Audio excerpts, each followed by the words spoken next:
Good afternoon. It's really great to be back here. It's particularly strange to be talking about Manchester in London rather than having this presentation happening in Manchester itself. I think the quote really just now that I'd like to just echo was the one, Manchester has a lot going for it.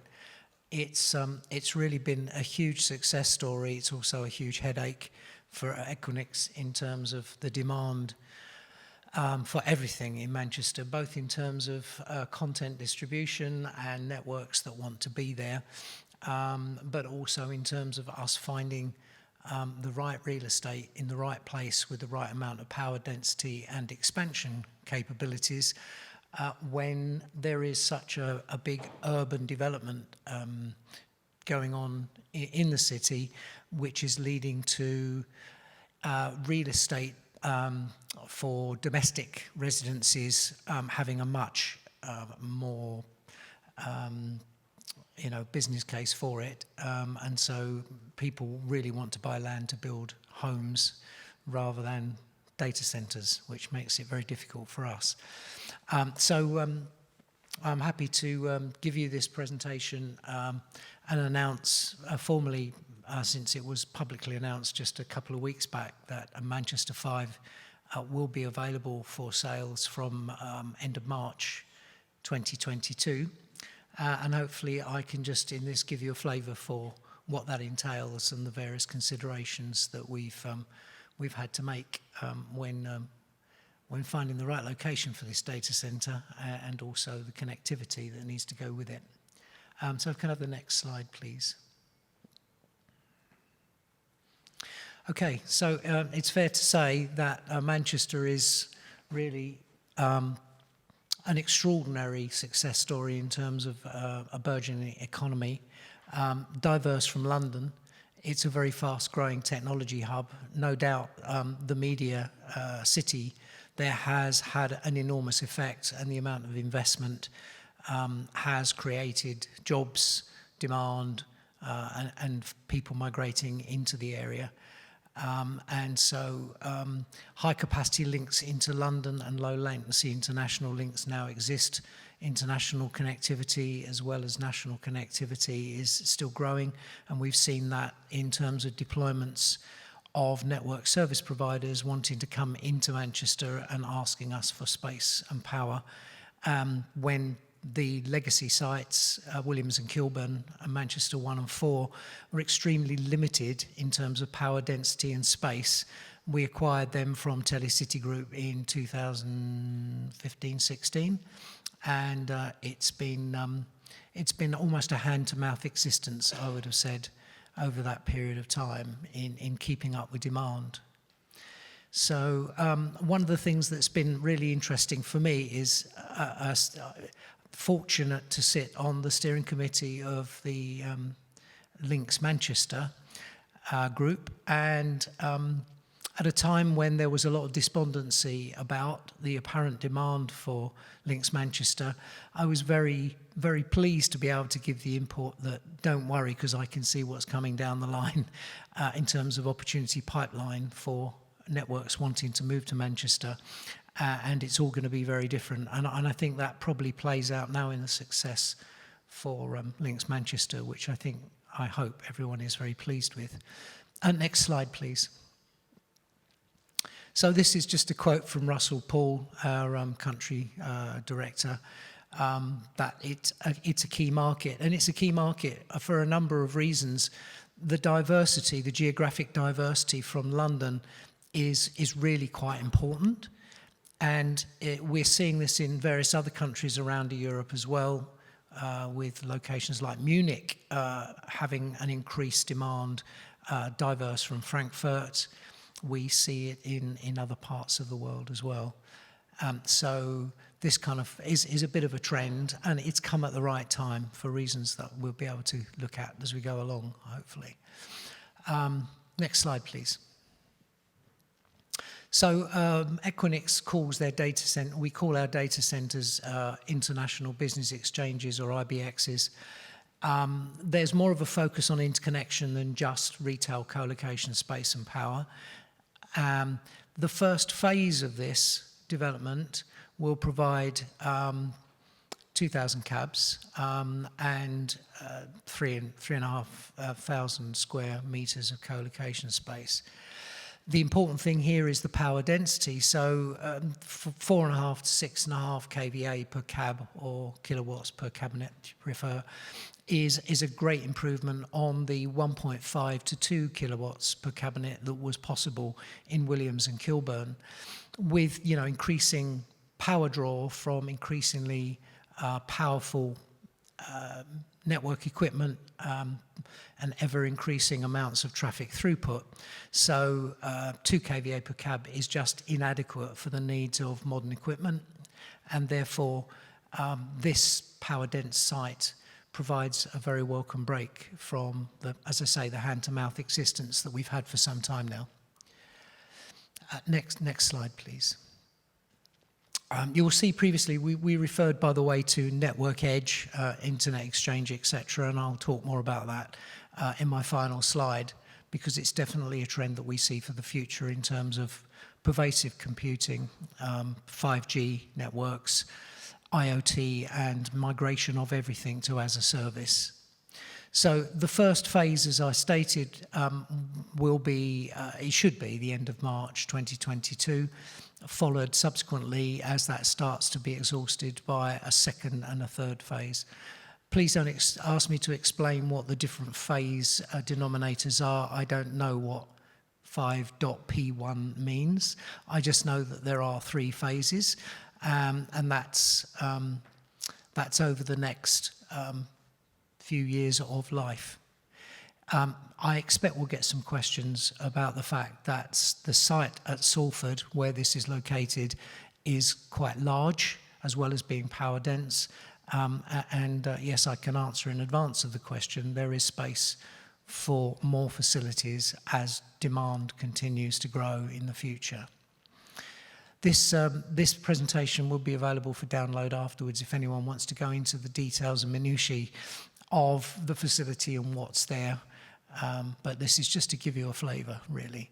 It's built to the typical Equinix standard, which as much as possible is with a view to sustainability. So the carbon footprint is as minimal as we can make it. We use green sources as much as possible for power and cooling. And yeah, that's it really. Next slide, please. So a few technical specs, which again are fairly typical for what we're doing at the moment. There's a high level of redundancy and compliancy around diverse points of entry, power, and redundant cooling, etc. And ISO compliancy. The certification slide I left out, but it's just a long, rather dry list of different ISO certifications that come with this facility because of its need to be enterprise class or tier 3+/4 to make it highly available and highly secure, of course. Next slide, please. Manchester, so you can see where MA5 is located. It's where it is, and I think I had questions about this in the past. It's located Salford, basically. The reason it's there is because the urban development in the centre of Manchester is so highly in demand for homes and residences. There is zero chance of building a data centre there. There's not enough power there either. So we've kind of been forced out to look for somewhere where we continue to expand. The important thing for us, for our corporate development product people, is to find somewhere that's hopefully within 10 kilometres fibre path distance so that people can run 100 gig Metro Ethernet circuits between the facilities, which we can obviously absorb the cost on to compensate for the fact that we can't build a campus on dark fibre, although this is fibre connected, in fact. What else can I say about it, really? It's also connected into London and also into Dublin. Xscale is Equinix name for wholesale facilities that we build for hyperscalers that are kitted out differently to different specifications to the hyperscalers' demands. They usually hit lower price points as well because they're large and power dense without all the bells and whistles. Manchester, it goes without saying, is a very successful interconnection hub. We see it in terms of growth of cross-connects. LINX see it in terms of growth of peering members and traffic. We see that demand continuing, particularly CDNs and eyeball networks moving into Manchester are continually asking to scale up their connectivity. And our aim has been till now to keep up with demand. MA5 will change that. We hope it will be very popular with our prospective customers. Next slide, please. So just, this is a very, very rudimentary schematic of the way things stand. Obviously, LINX Manchester is present in MA3, MA1. MA1 and 4 are joined with diverse dark fibre as a campus.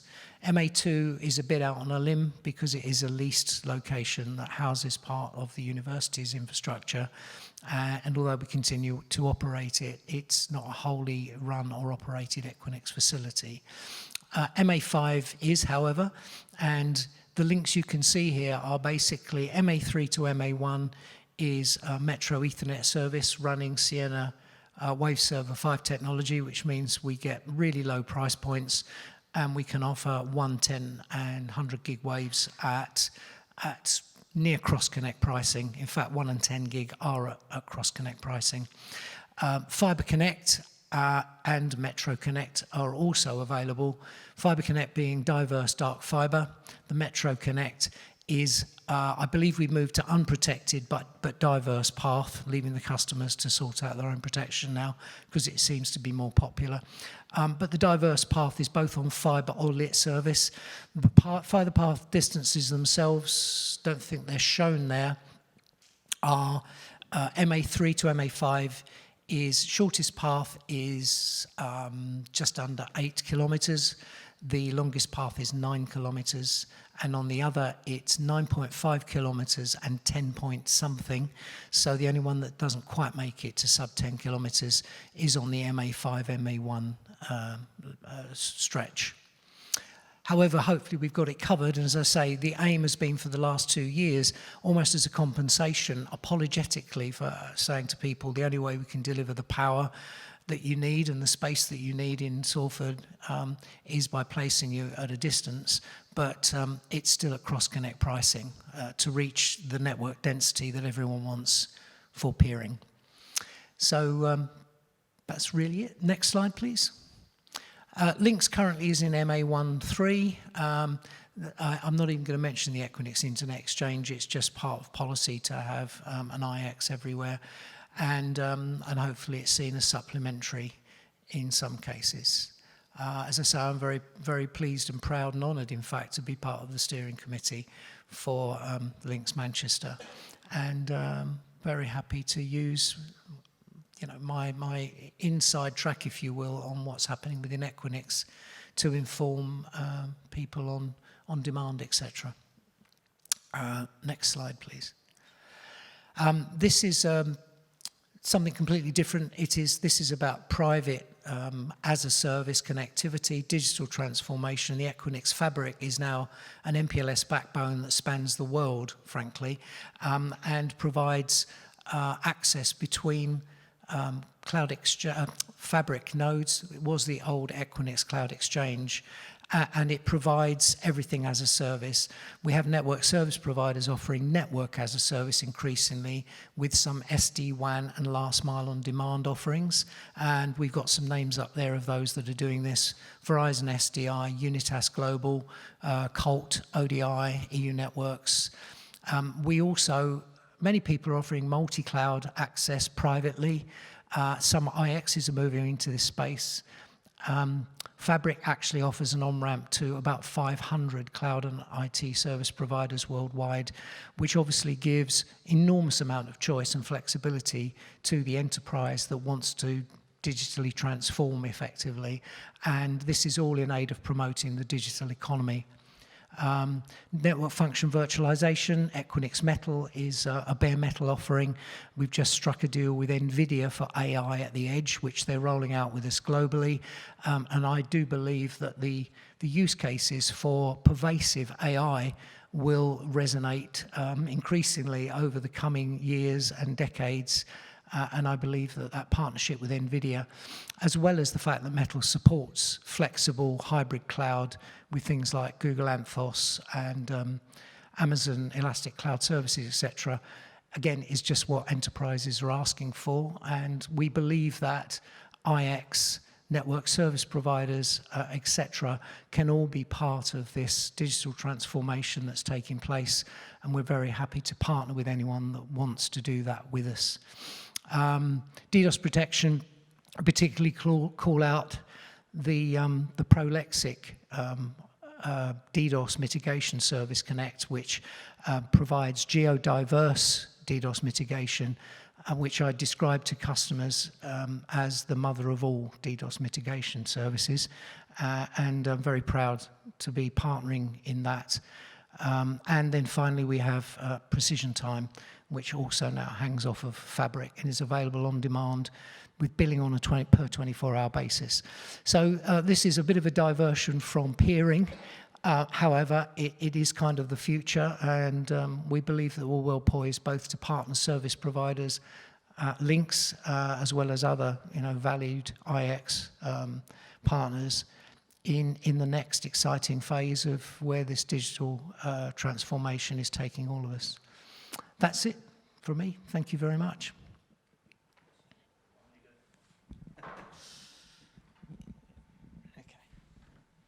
Yes, so we have had a question come in.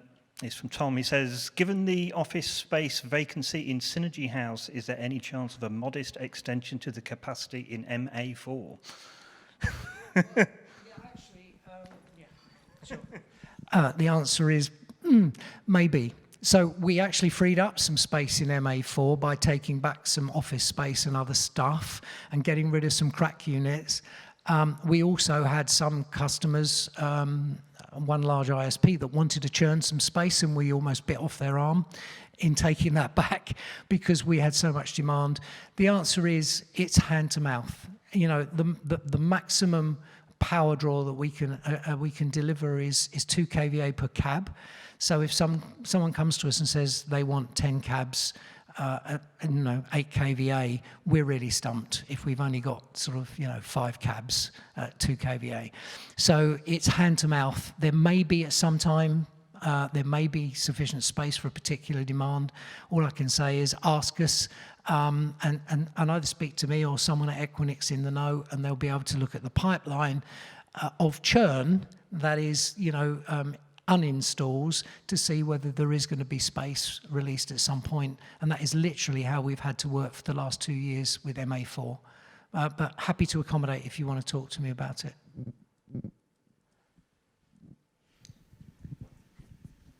Hi, Simon Beavers from the LPC. Just going back to one of the earlier topics by James King, when is Equinix going to have a chat with Scotland? It's a tricky one, but I think actually some of the arguments that were discussed there about when you invest and what's the likely return in terms of what size of community you're serving, what kind of traffic throughput, and what kind of appetite is there for service providers to deliver services from that data center. So I think our appetite to be there will be entirely based upon what the desire for service providers to deliver increased services to Scotland will be. If the demand were to increase, then I'd no doubt it will be on our roadmap, but we have to be driven by demand. Hi.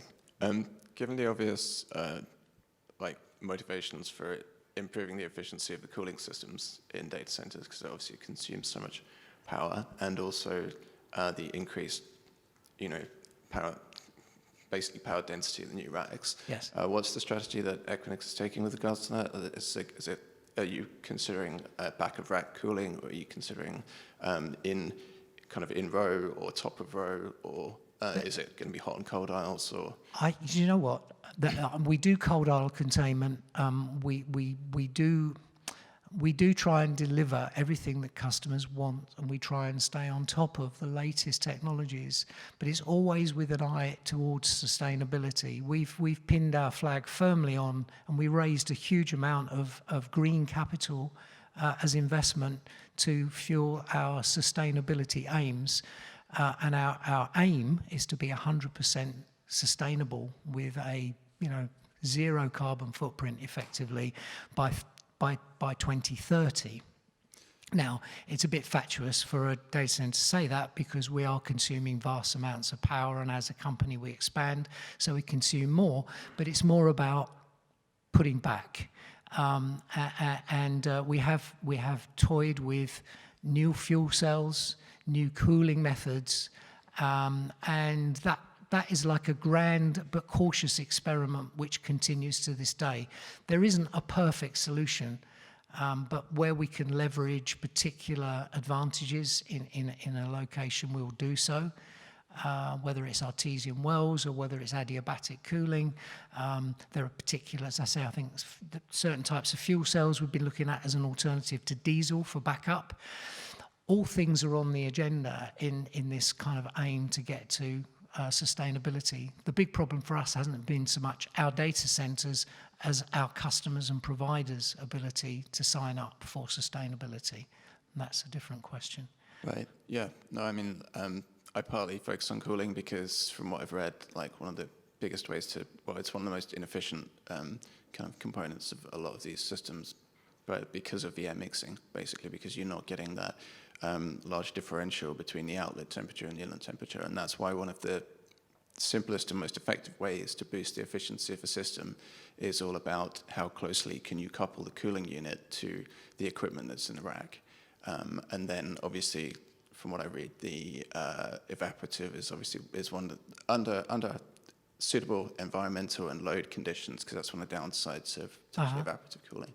That's one of the approaches. But I see what you're saying, because there are a whole bunch of considerations that have to be taken into account. Obviously, you have to deal with changing load demands. You have to be able to cope with different environmental commands and conditions, and so there's a lot of considerations. But I think one of the downside of back-of-rack cooling, which is, as far as I'm aware, is the most efficient, is it's expensive. And you have to get customers to, want to buy into that because there's outlay involved. Absolutely. So, Yeah. Right, It's a constant cost-benefit thing. But, this is well outside of my sphere of knowledge and experience, and I'd be the first to admit that. What I am struck by is that we release for sales a new data center, and lo and behold, it's got a different cooling system, it's got a different level of redundancy, it's done away with something that I consider was essential for something completely new that I've never heard of. And as I say, I think it's a grand and very cautious experiment to find the optimal efficiency and leverage whatever's the latest thing. But it's all with this aim of towards 100% sustainability by 2030. So. Sure. Thanks. Okay, thank you, Martin.